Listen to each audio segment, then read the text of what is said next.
Otro de los temas de necesario abordaje dentro de lo que es el estudio de introducción al derecho lo constituye formas de Estado. Como sabemos, el Estado es aquella organización política a través de la cual se logra la distribución y la delegación del poder público que emana del pueblo para que una entidad estatal, un país, pueda gestionarse, administrarse y de esa cuenta satisfacer sus necesidades de desarrollo individual y colectivo. Pero no todos los estados se presentan de la misma forma. Hay muchos criterios a saber. Vamos a utilizar nada más dos criterios para establecer la tipología de estado, primero partiendo de su forma de gobierno y posteriormente hablando de lo que es la distribución o el grado de independencia o autonomía de sus divisiones político-administrativas. Iniciaremos diciendo que según la distribución de competencias legislativas, ejecutivas y judiciales, existen dos versiones de lo que es el Estado. Primero, la monarquía y segundo, la república. Esta clasificación nos va a permitir ubicar a los estados según la manera en la cual estos tres organismos primarios desempeñan su función, de tal suerte que en primer lugar tenemos el estado monárquico o monarquía.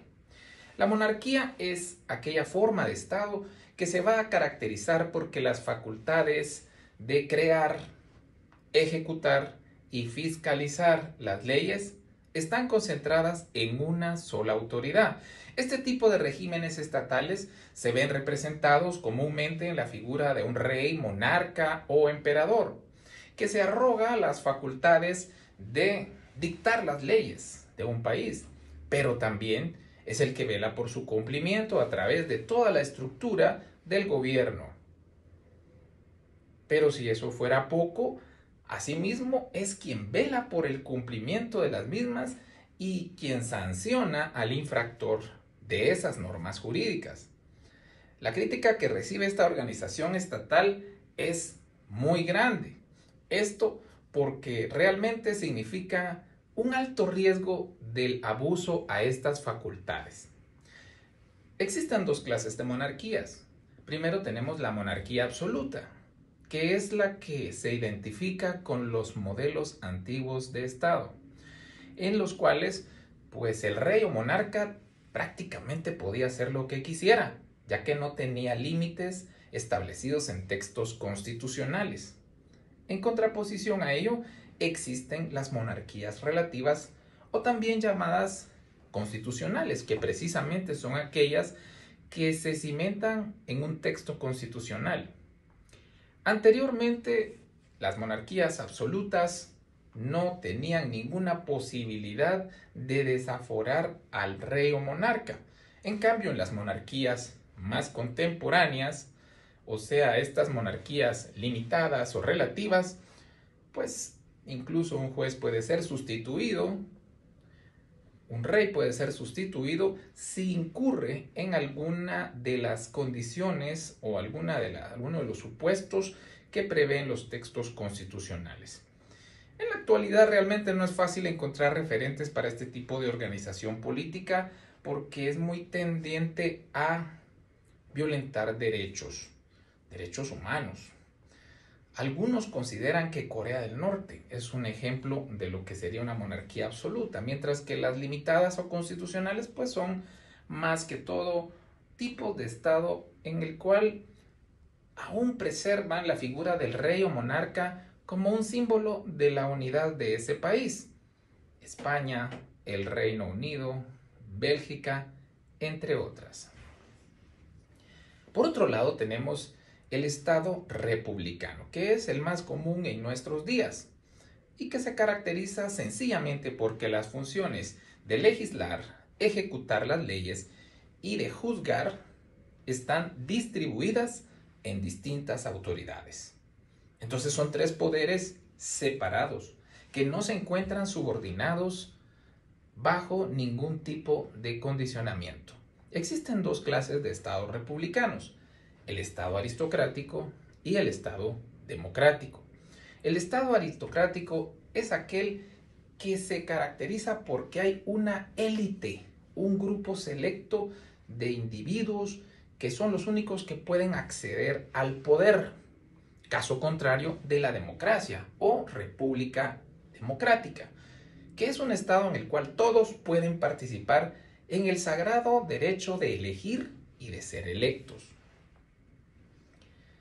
Ahora bien, las formas de gobierno que hemos mencionado también admiten, por así decirlo, formas impuras, es decir, una tergiversación de lo que son las mismas, ya que en determinado momento cualquiera de estos modos de gobernar podría coadyuvar al desarrollo de estos estados y pudiese contribuir, eso es lo que se espera, a la satisfacción de los derechos e intereses de los ciudadanos. Sin embargo, cuando quien ejerce el poder, la autoridad, ya no lo hace para beneficio del pueblo, que es al que se debe, sino que lo hace para beneficio particular o de un sector, entonces podemos hablar de las formas impuras del gobierno. Y así tenemos que una monarquía abusiva se va a transformar en tiranía. Una aristocracia que no beneficia a todos, sino solo a un sector, es una oligarquía. Mientras que una democracia, aún la democracia, puede llegar a pervertirse y desnaturalizarse. Y bajo esa premisa, esa democracia se convertiría en una anarquía. Así que todas las formas de gobierno admiten una modalidad de gobierno impuro. Ahora bien, partiendo de otro criterio, dependiendo de qué nivel de autonomía o libertad tengan las divisiones político-administrativas de un estado, podemos decir que existen estados unitarios y estados federales. Al estado unitario también lo vamos a encontrar aludido como concentrado o centralizado, mientras que los estados federales son aquellos en los cuales existe desconcentración y por lo tanto descentralización también es otro de los factores con los cuales podemos encontrarlo. Unitario, ¿qué sería un estado que tiene ese calificativo? Bueno, pues posee únicamente un organismo ejecutivo, un legislativo y un judicial. No existe en las divisiones político-administrativas la posibilidad de regirse bajo propias leyes creadas para esa circunscripción. Lo mismo en cuanto al ejecutivo, que normalmente en un estado unitario, la figura del ejecutivo es un funcionario como un gobernador que es designado por el presidente de la República, es decir, el gobierno central, el jefe de gobierno. Mientras que en cuanto al organismo judicial, menos aún, no tiene una corte o cortes establecidas de forma independiente para sus divisiones político-administrativas, sino es una sola la que rige para todo el país. En cambio, en un estado federal o federado, que es más bien propio de aquellos países con una extensión territorial vasta que le imposibilitaría al Estado, o por lo menos le complicaría el realizar una atención oportuna de los asuntos, pues en estos países existe un nivel mayor de libertad, de autogestión, de autonomía. Es decir, cada una de las divisiones político-administrativas puede elegir a su ejecutivo, elegir a su poder legislativo y también tiene sus propios jueces que responden a una dinámica un poco diferente.